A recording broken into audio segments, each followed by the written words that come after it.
Hi everyone, welcome back to my channel as told by Thielen. First, let's start with the copyright disclaimer. Thank you for returning for part 2 of Cut Into the Murder of Elizabeth Short, also known as the Black Dahlia. Part 2 will focus on what we know about her final days before her tragic murder and before she almost becomes this other identity, this Black Dahlia. But before that happened, what was going on in her life? And that's what we're going to look at today. And to give a quick recap of part 1, Beth dropped out of Medford High after her sophomore year in 1941, and she tried to make it on her own. Primarily, the reason she did this is because she needed to come to Florida for the good weather because she had problems with her lungs. This was during World War II. She first got a job as a waitress in Cambridge, and when she came down to Florida, she also was a waitress. And she then goes to the West Coast to visit her father, Cleo, who had abandoned the family, but things did not work out well. It's always noted that she was always trying to make good in Hollywood and be a big star. However, it's got to be noted that she never was even a member of the Screen Actors Guild or anything like that. At best, Beth may have been an extra or like a walk-on in a B movie because nobody's been able to find any kind of footage of anything she ever did. So if you recall from part 1, there was this mugshot of Beth Short that was taken in September of 1943, wherein she had been underage drinking or around men who were drinking, and she was underage and she was sent packing back to Massachusetts. Well, let me show you something to show her character. So Miss Unkeffer, who was the policewoman who arrested Elizabeth and sent her packing back home, she said that Elizabeth had a rose tattooed on her left leg and that she loved to sit so that it would show. So they put her on the train to go back home, and several times later, Beth wrote her from home, and the policewoman recalled one of her letters said, quote, "I'll never forget you. Thank God you picked me up when you did." I mean, how sweet is that? I mean, who writes letters to the officer that arrests you? I'm going to attempt here to do a rough timeline of her last year, couple years. It's going to be sketchy because she literally bounced from one city to the other, couch surfing here and there. So it's going to be at a dizzying pace where she's stationed between Santa Barbara, San Diego, Los Angeles, here, there, everywhere with different folks. So it's going to sound a little confusing, but I'm going to do my best. So at this point in this story, her love, Matt Gordon, has been killed. She's still having correspondence and an on and off relationship with Lieutenant Joseph Gordon Fickling. And she is also kind of bouncing around between different friends and staying with them because Fickling was stationed elsewhere. But when he was around or in town, she would see him. In 1945, Elizabeth was living in LA with one of her friends from Medford, Massachusetts, named Marjorie Graham. And she told Marjorie that she planned to wed an Army lieutenant and that this discharged Marine was said to be, quote unquote, insanely jealous, which is kind of odd because if she's referring to Fickling, he didn't strike anyone as being insanely jealous once they read the letters that had gone back and forth between them. So we know that in 1945, Beth is in LA. She's rooming with Marjorie Graham that she knew from Medford. She's also rooming with a girl named Lynn Martin. It says she's 22, but she really was literally 15 at this time, not 22. And they're living in LA, and they had been living there for several weeks during, I think, the previous summer. And they were also seen frequently in the company of an Army officer and also a sailor. This is one of the apartment buildings that Beth Short lived in during her stay in LA. This document comes from the FBI under the Freedom of Information Act, and I add it here just to let you know how Beth liked to joke around or to fantasize or play around about being married. And in this story, Sergeant Vetcher, on September 20th, tells how he was picked up by Beth while standing on a street corner after she comments on certain military insignia that he had on his uniform. And she asks him if he's acquainted with someone with the surname of O'Neill. All right. So he proceeds to have a date with Beth and spend the night with her in a hotel room, and also spend part of the next day with her and her roommate. He doesn't recall the name of the roommate. So on September 21st, 1946, they start discussing this O'Neill, and Beth stated she'd formerly dated O'Neill and he was really jealous of her. And to play a joke on O'Neill, she suggested that they should both send postcards informing O'Neill that she was now married to Vetcher. Okay, so they found these postcards later in her belongings, and it caused a big stir, but it was really just a goof. So Vetcher says that, after reading the papers, when he finds out about the horrors done, he let the LAPD know that, I met her. And guess what? They didn't reply to him, so he went to the FBI. So in July of 1946, Beth and Lieutenant Joseph Gordon Fickling, they're still dating, they're still corresponding until at least early January of 1947. Right before her death, they were still corresponding, but the relationship seemed to kind of cool off a little or just take a different turn. It's known that on August 20th to August 27th, 1946, Beth stayed with Fickling at a Brevoort hotel. I'm guessing he had some kind of leave.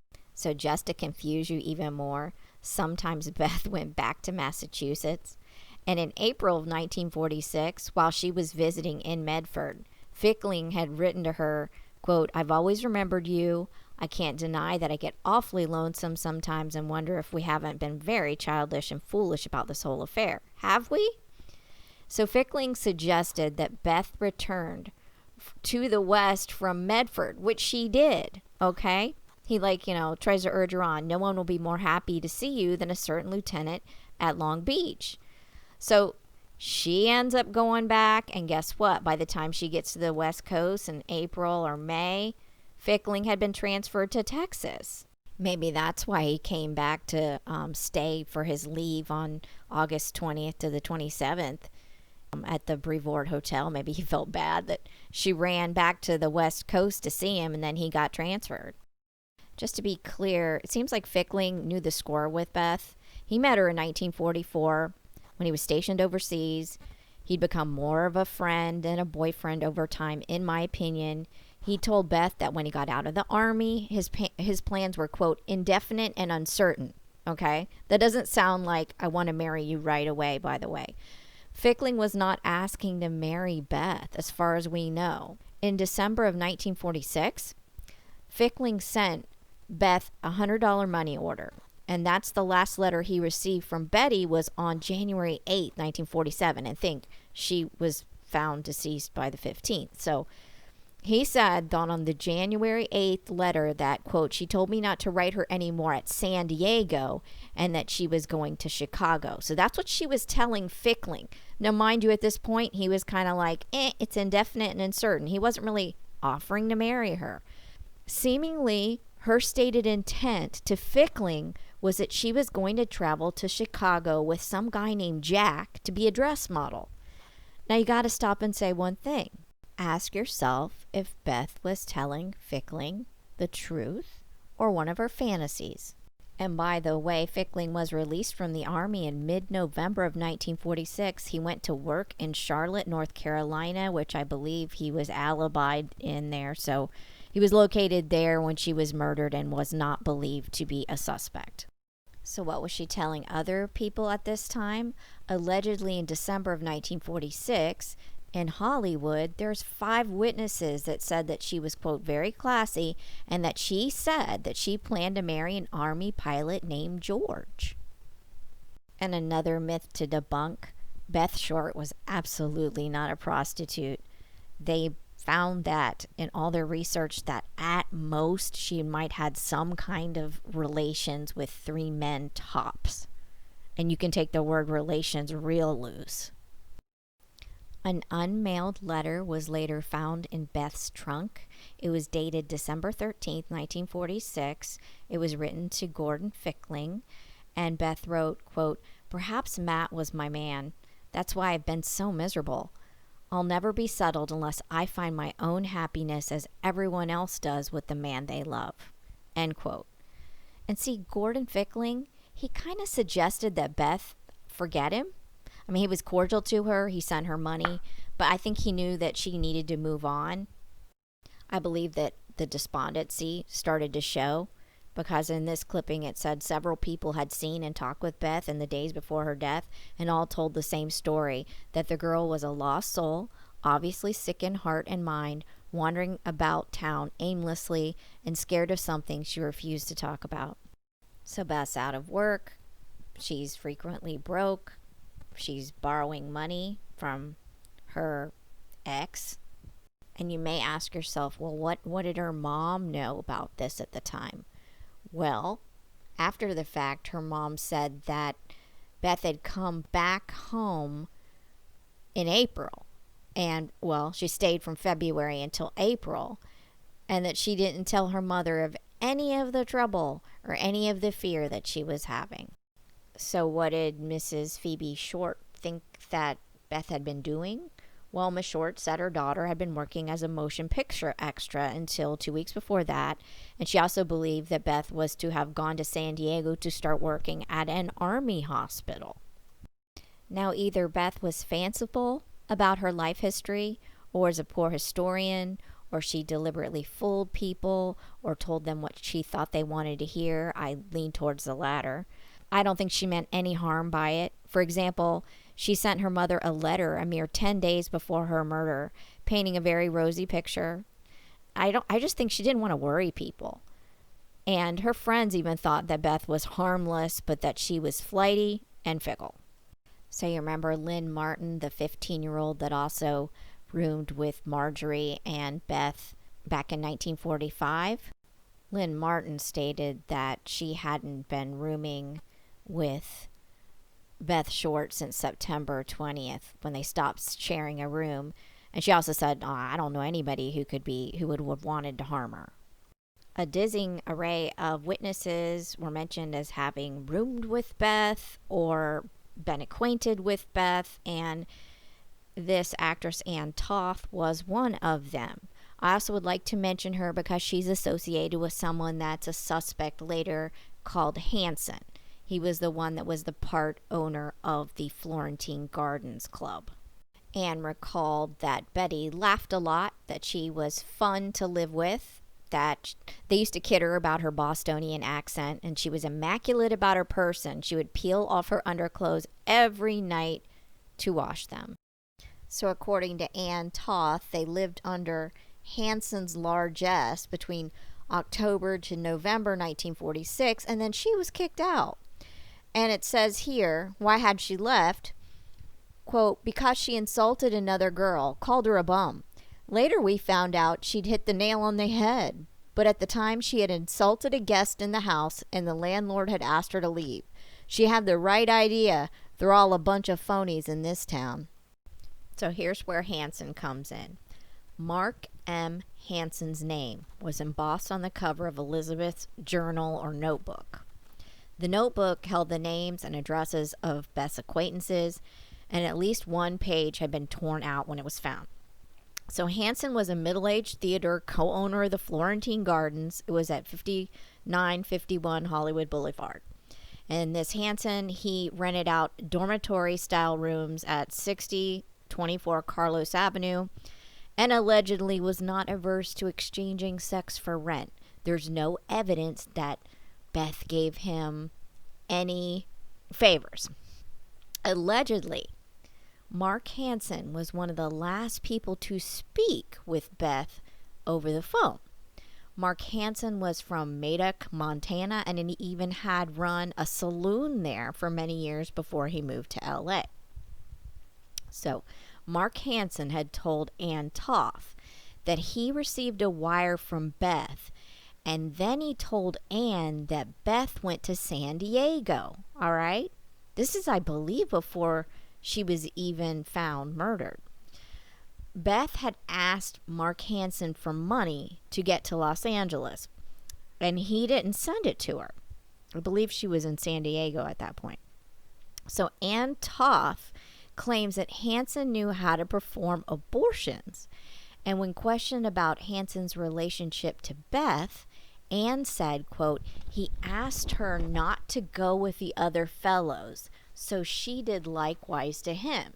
She admitted it was an uneven relationship. Beth had lived at Mark Hansen's from October through November 13th and left, or well, like I said, was kicked out when Beth got into an argument with another girl. He ends up being someone that's pretty much a suspect. So enter the Good Samaritan, Dorothy French. Miss French was a cashier at an all-night theater, and she found Beth sleeping in one of the seats and took pity on her, discovered that Beth was broke and had no place to stay, and offered her to stay at their Pacific Beach home for a month. So the Frenches lived at 2750 Camino Tadero, Pacific Beach, and Beth was living with them from December 12th until January the 8th, when she hurriedly left for Hollywood.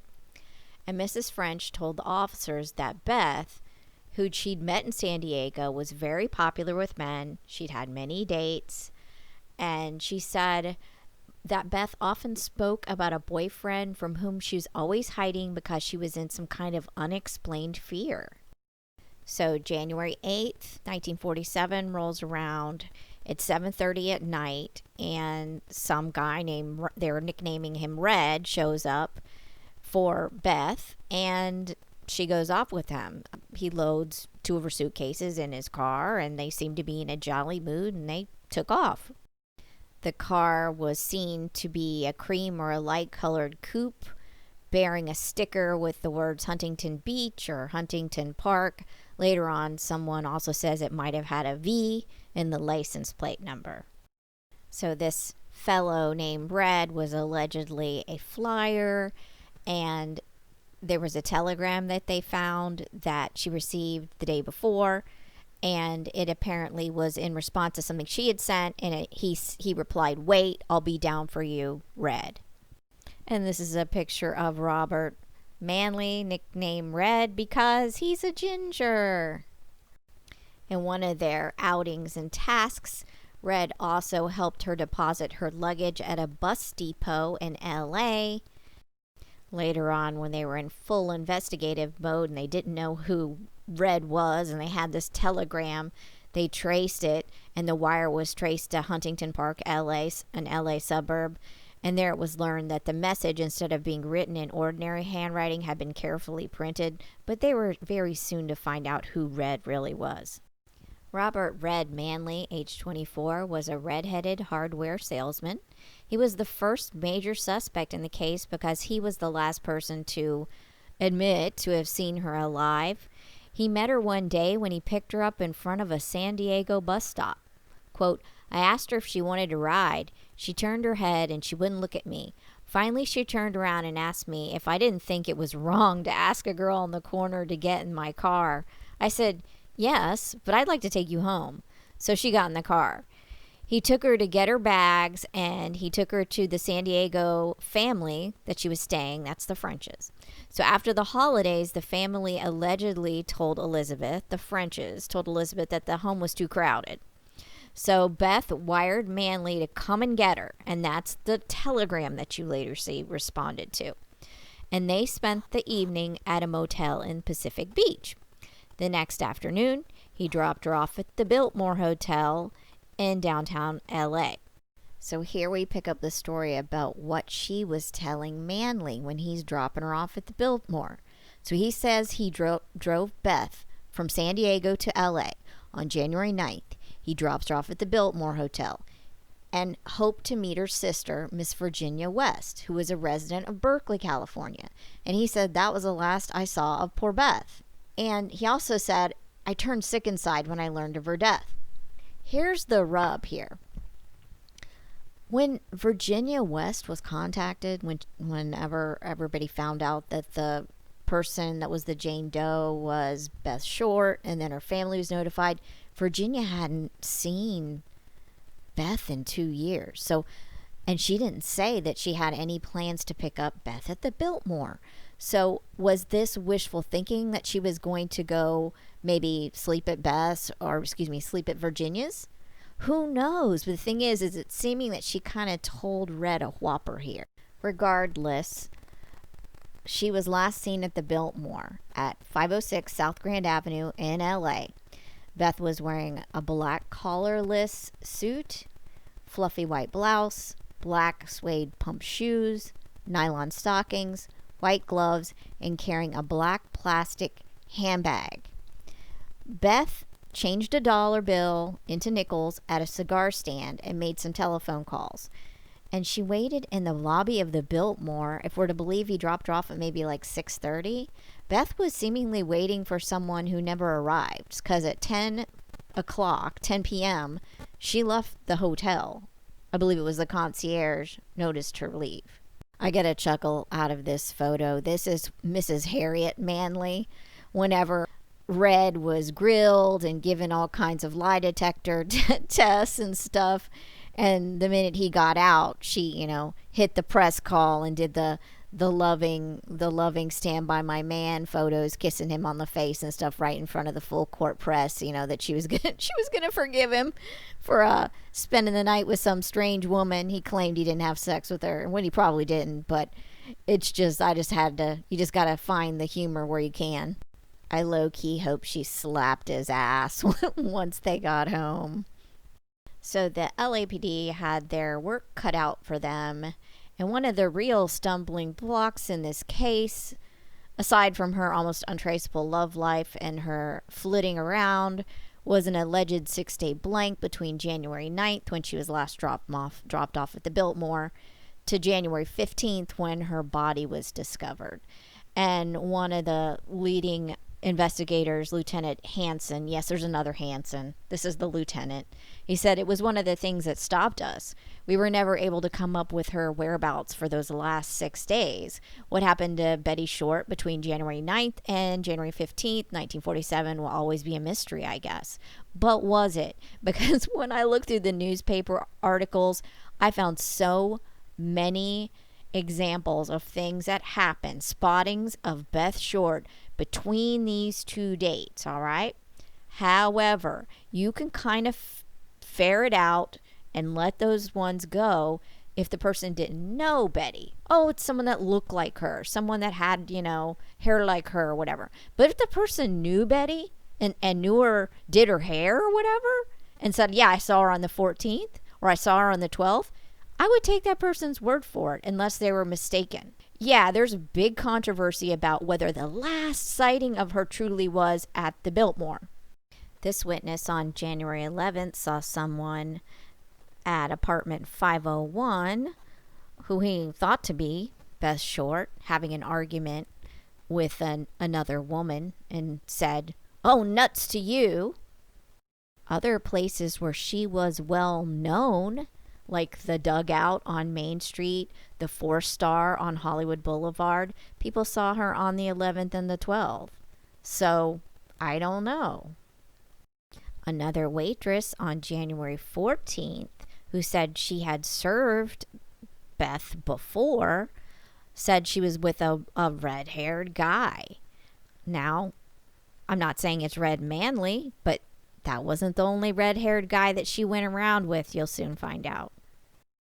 Another bartender, Legore, claimed to have seen her during one of those days, and he had remarked that, she'd always wore the best nylons, but this time she didn't have her stockings on, her lipstick was smeared, and the powder on her face was caked, and, she just looked cowed, he said, instead of being gay and excited the way she always was, that she just wasn't acting like herself, and that the two men that were with her seemed kind of menacing. And then another possible clue was the report of a policewoman that the night before Beth's body was found, that the terror-stricken young woman begged for protection from a, quote, jealous Marine who threatened to kill her. I mean, I gotta say, who does this sound like? This sounds like Beth. How many times have we heard about a jealous boyfriend or a jealous Marine? All right, so this is what the policewoman said. So the policewoman, Merle McBride, said that the victim looked like a girl who she talked to on Main Street. But then once she saw Elizabeth's photograph, she was kind of unsure then. For some reason, it didn't seem like the same person. But the policewoman said that the girl had come to her in a bus station saying that someone wants to kill her, and then told the policewoman of a former serviceman or suitor meeting her in a bar and repeating a threat on her life that should he find her with another man, he was going to kill her. So McBride said she later saw the girl re-enter the bar and emerge with two men and another woman. Now think, who does this sound like? That also sounds kind of like what the bartender was saying. So Beth, or this woman, had told the policewoman that she was to meet her parents at the bus station later. I don't know if the fact that when she was presented with a picture of Elizabeth, that maybe the policewoman thought that maybe she had the wrong person, but for some reason the investigators are running with the fact that the last person who saw her was Manley and the concierge at the Biltmore. So this is the end of part 2, which is looked at the last days before the murder of Beth Short. Now, in part 3, we're going to be looking at the evidence. What's the best evidence in this case? It is the body. And it is a very explicit crime scene. So I'm going to put warnings all over part 3, and we're going to look at it like a doctor's going to look at it.